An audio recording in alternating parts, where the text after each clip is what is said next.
बच्चों, आज हम लोग पढ़ेंगे नया अध्याय और उस अध्याय का नाम है द्रव्य की अवस्थाएं।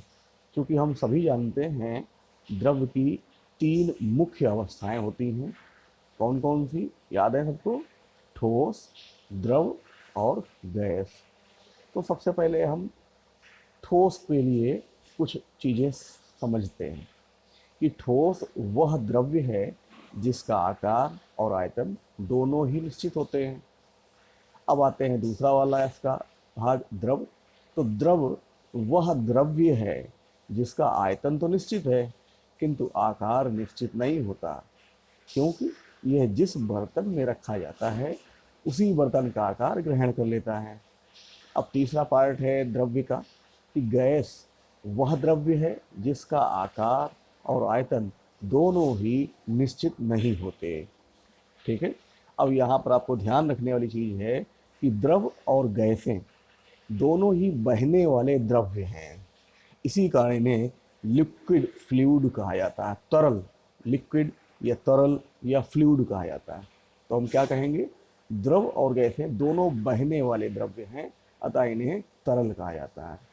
फिर नीचे नोट लिखा है, उसमें ध्यान दीजिएगा कि अभी तक द्रव्य की कुल 6 अवस्थाएं प्राप्त हो चुकी हैं, जिनमें ठोस, द्रव, गैस, प्लाज्मा, फर्मियानिक संघनित और हिग्स बोसोन हैं।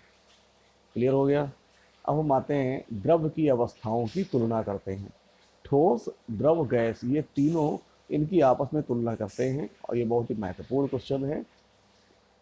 सबसे पहले ठोस देखेंगे। हमें मालूम है कि इनका आकार और आयतन दोनों ही निश्चित होता है।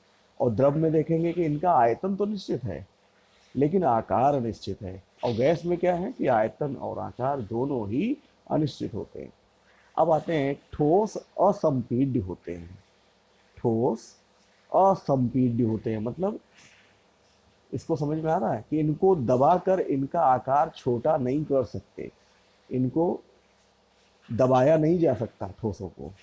द्रव यह भी लगभग असंपीड्य होते हैं, लेकिन गैसें संपीड्य होती हैं, अर्थात इनको दबाकर इनका आयतन कम किया जा सकता है।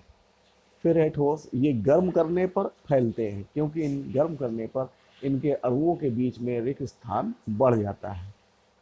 क्लियर हुआ कि ये ठोस जितने भी हैं गर्म करने पर फैलते हैं।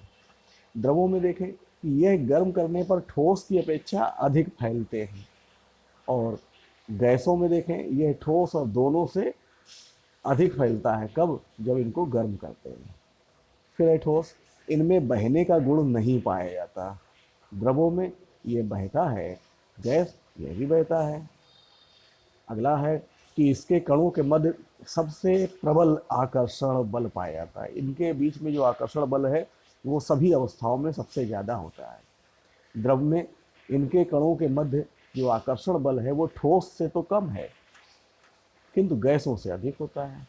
और गैस में अगर देखें तो इनके कणों के मध्य आकर्षण बल सबसे कम होता है। ठीक है।